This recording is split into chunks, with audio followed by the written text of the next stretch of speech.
Okay, welcome back to another Bushman video. Today I want to talk about budgeting. So we've mentioned in a couple other videos that I have been budgeting for a while, and in fact I've been budgeting I think since 2015. So I am old school when it comes to budgeting. I know there's lots of spreadsheets, lots of things you can do online where you add your credit cards or your debit cards and it tracks your spending for you. Well, I was taught by my grandma how to budget. And I try and keep it really simple because that works for my family. You need to find out what works for you and your family so that you can track your money and know where it's going. So I am so old school that I have a big old stack of old budgets. Can you see that? Yes, I keep them. I don't know why I've kept them. Maybe because it's a lot of work to do your budget. But those are years past. And in this lovely stained, stickered book, in fact, this book was a Christmas gift from my grandma for something else.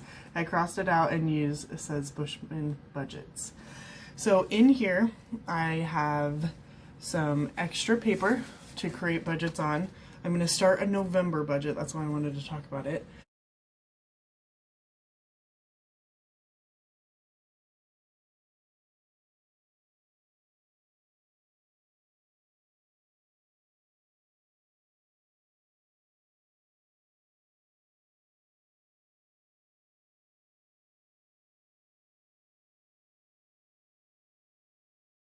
And then I also have this year's worth of budgets in the back. So my budget is pretty simple, and the way that I do it is I track our fixed expenses. Okay, so fixed means they're not flexible. So our mortgage is fixed. Our internet is a fixed bill. Your cell phone is a fixed bill. We do those in one category up at the top by the month. Then my husband and I pay tithing to our church, and we do a fast offering. So we send money to our church to help the hungry, the needy, the poor. Then I have 4 categories. I have food, which is a variable, right? I can spend thousands of dollars on food a month, or I can spend $400 on food a month. Gas, which is also a variable, right? So with coronavirus, we have not gone a lot of places, so our gas budget has come way down. My husband's not traveling to work. We stay around here a lot more. And then I have a savings one, so moving money every month that we can to our savings account. And then I have an other, okay? So all other things that come up with life go in the other category. I took the kids to a trampoline park. That goes in the other category. I like to keep it simple. And then I also track our income because I have a part-time job, and then I have a side hustle job, and then Austin has a full-time job. So our income fluctuates every month, and so I like to track that at the top. I want to show my October budget, but I don't want to show you how much we've made. Keeping our income private, I think, is a good plan. So, but I will show you how much we spent on food this month. And actually, I'll tell you how I set our budget up. So, I said that our income is flexible because we can bring in more or less every month depending on my side hustle or how many hours I work at my part-time job. So, I have a range that normally we get, okay? So I take that normal range and I split it up into my fixed expenses, my other, my gas budget, and my food budget, okay? So I take it and that is how I decide what goes in each category. So our fixed expenses tend to come out to about $1,600 a month. So our mortgage, our utilities, our gas bill, our internet, and our cell phone. Okay. And then we aren't driving very much, so our gas budget is $100.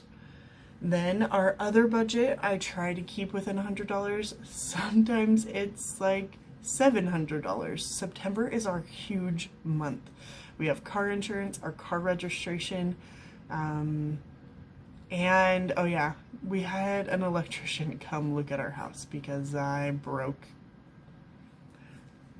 the electricity. Anyway, so our other budget, we try to do 100. Sometimes it's 200 depending. So like Christmas is coming up. We do a budget for Christmas. Maybe we can talk about that in another video. And then food. Food is a beast. I try to rein it in and then I give up. And then I try to rein it in and I give up again. So I've heard many popular people say that food budget should be $100 per person per month. So in our family of four, that would be $400. Well, I don't know if you've noticed at the grocery stores with coronavirus, a lot of the prices have gone up on just normal everyday things. So we decided for our family that we were going to raise it to $500 this last month. Oh, well, we did all sorts of other things. So I think right now our food budget is way blown and it's at $652. And I'm not even done for October yet. So things come and go. We also set a really big savings goal. We have some savings that we want to accomplish in the next couple of years. And so my husband and I did that. Okay, so I said I'm pretty old school, so I write it all down. So October, then I write our fixed expenses, our mortgage, utilities, gas, internet. Cell phone used to be there, but now we are using a deal through my husband's company, and it just comes out of his paycheck. So I don't ever see that. Then gas, like I said, is $100 every month, and as you can see, we only spent $37.60. Other this month is $200, and we only spent $16.09. We had a big lofty savings goal. We wanted to save $1,100, but we've only saved $356 so far. Then, as you can see, our food budget, I guess we upped it to $550. I said $500, but it's $550. And this is where it's at. This is how I've done it for the last 5 years.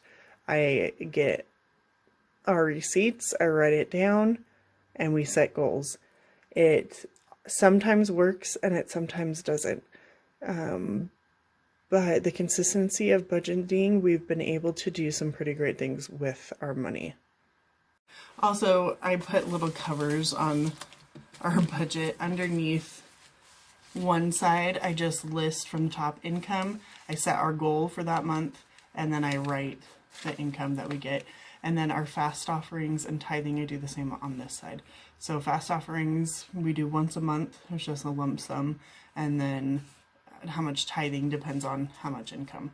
So this has worked for our family enough that we have put a lot down on our house. That was a really big goal of mine. I did not want to pay private mortgage insurance. So we put a little more than 20% down on our house, which was a big chunk of money. Our house has been the biggest expense that we've ever purchased. Austin and I are also, besides our mortgage, debt-free. So we own our car. It took us about 10 months to pay off our car because I couldn't handle it. Neither one of us got student loans. I had Pell Grants to pay for college. Austin's parents and a scholarship helped him pay for college. So we were really fortunate not to have student loans. So we've always been debt-free besides our car. We paid it off in 10 months. So around 2016. until 2019 when we bought our house. Yes, Austin and I have had some interesting conversations about budgeting, and yes, we've disagreed on budgeting, but we both feel like it's an important part of our life to do. Otherwise, you don't know where your money's going. And with all the things that are going on in the world right now, having a budget has helped me feel more calm and less anxious about, oh, are we going to be able to pay our mortgage? Oh, are we going to be able to do these things? So I don't know. Leave comments down below. Tell me how you budget. Do you budget? Do you and your spouse get along about money? I definitely am the saver. Austin is the spender. And by spender, I mean he likes to eat out, but he doesn't like go off and buy extraordinary things. So we're pretty good when it comes to reining it in. Besides food, we do love food. So anyway, let me know, how do you budget? Do you have any tips or tricks that help you budget? My biggest thing is find something that works for you and your family and just do it. I hope this helped someone. I am not technology savvy, so I really have done it old school for a long time. And that is okay, because if you're gonna do it and stick to it, it will help you. It doesn't have to be a spreadsheet, but if that works for you and you are technology savvy, which I'm very jealous about, then do it. Put it on a spreadsheet that you and your spouse can share on Google and figure out how to do it. The one thing I do have on a spreadsheet is our mortgage. I found an amortization calculator. So with your mortgage, you pay a lot of interest up front. So anytime you pay a payment, only a little bit goes to your principal and a lot goes to interest, right? But every time that you add an extra principal, your interest lowers for the next time. And I would say lowers a little bit every time that you hit in more for your principal. So I do have that on an Excel sheet. Anyway, if you have any questions, leave them down below, and we hope you have a wonderful day.